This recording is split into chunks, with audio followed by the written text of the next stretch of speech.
ओम नमः शिवाय, हर हर महादेव। आज सोमवार का दिन है और सोमवार के दिन भोलेनाथ पे जल चढ़ाने का, उनकी पूजा का, उनके रुद्राभिषेक का बहुत महत्व है। तो आज के दिन में जो शिव भोलेनाथ को सबसे ज़्यादा प्रसन्न करता है वो तो एक धीरे धीरे उनके ऊपर ओम नमः शिवाय का जाप करते हुए जल की धारा, दूध है, गन्ने का रस है, दही है या पंचामृत बना लीजिए एक साथ और उनको स्नान करा सकते हैं भोलेनाथ को। फिर सबसे तीसरी चीज़ जो है तो वो है बेलपत्र। बेलपत्र के बिना, क्योंकि 3 पत्तियाँ होती है, 3 पत्तियों का पुंज होता है, उसके बिना से भोलेनाथ की पूजा अधूरी मानी जाती है जब तक उनको बेलपत्र न अर्पित करें। तो बेलपत्र हमेशा चिकनी साइड से और चढ़ाना चाहिए और जब भी लंबे डंडे हों उसके तो पीछे से तोड़ दीजिए, क्योंकि लंबे डंडे वाला जो उसकी डंठल रहती है बेलपत्र की, वो चढ़ाने से उनके सर में दर्द होता है। तो डंठल हमेशा तोड़ देना चाहिए और चिकनी साइड से उनको चढ़ाना चाहिए भोलेनाथ को।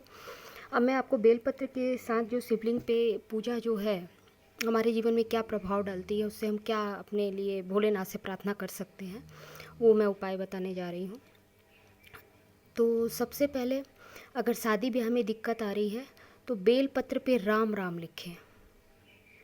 राम राम लिखते हुए 11 से कम तो मत ही चढ़ाइए और अपनी मतलब शादी में जो विघ्न आ रहा है उसको राम राम लिखते हुए बेलपत्र पर और चढ़ाना चाहिए और प्रार्थना करनी चाहिए कि हे भोलेनाथ, जो भी कष्ट है या जो भी ग्रह हमारे कमज़ोर है, क्योंकि जब शुक्र ग्रह वीनस कमज़ोर रहता है, चंद्रमा कमज़ोर रहता है आपकी कुंडली में, तब शादी में रुकावट आती है। तो उसकी जगह आप कच्चा दूध भी भोलेनाथ को स्नान करा सकते हैं, पर बेलपत्र का यहाँ पे ज़्यादा महत्व रहेगा। तो बेलपत्र से आप राम राम लिख करके और शादी में आ रहे विघ्न को दूर कर सकते हैं।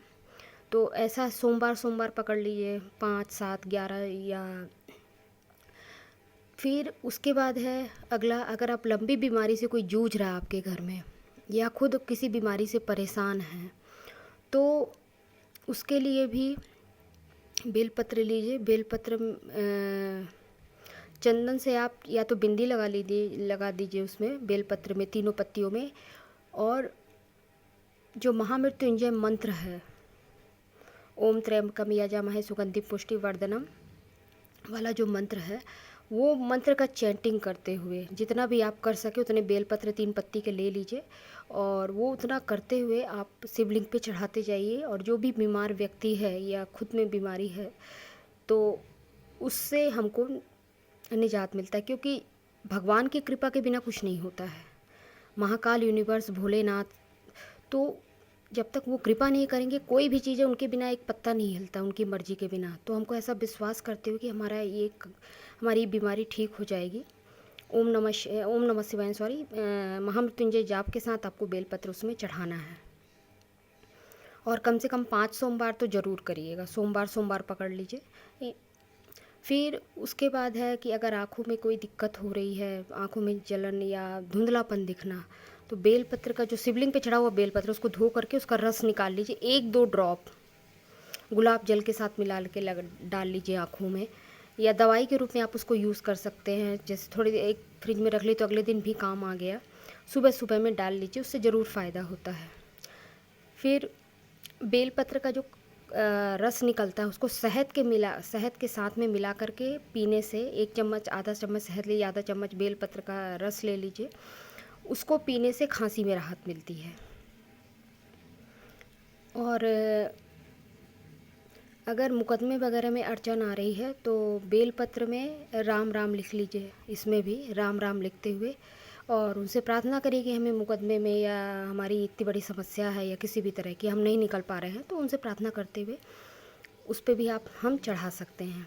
किसी की गोद सूनी है तो उसके लिए बहुत सालों से अगर संतान की सुख प्राप्त मतलब नहीं हो रही है तो बेलपत्र को लीजिए, धो के रख लीजिए पहले। ओम नमः शिवाय, क्योंकि कभी भी बेलपत्र बिना शिवलिंग पे जल अर्पण किए बिना नहीं चढ़ाया जाता है। हमेशा जल चढ़ाने के बाद ही बेलपत्र चढ़ाया जाता है। तो कच्चा दूध रखिए इसके लिए एक बर्तन में। कच्चा दूध में बेलपत्र को वैसे ही डंठल तोड़ लीजिए चिकने साइड से। कच्चे दूध में डुबो के ओम नमः शिवाय की चैंटिंग करते हुए शिवलिंग पे चढ़ाते जाइए और संतान प्राप्ति के लिए भोलेनाथ से प्रार्थना करिए। ये भी एक नहीं, कम से कम 5 या 7 या 11 सोमवार तक करना पड़ेगा।